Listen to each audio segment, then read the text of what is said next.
हाँ जी, जिन्हां दे घरे चक्कियां दे पत्थर पे आ जी, वो साडे कोलों अपनी चक्की तैयार करवा सकते आ। हत्थी पा के मुन्नी पा के चक्की पूरी प्रॉपर रोह के वर्क करके देवांगे, जिस विच तुसीं अपने घरे बैठे आटा बना सकते हो, दलिया बना सकते हो, मसाले पीस सकते हो, बेसन बना सकते हो।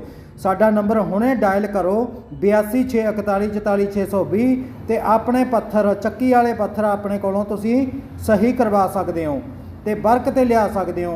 गंढ बनवाउणा तुसीं साडे कोलों लक्कड़ दा गंढ बनवा सकते हो जी।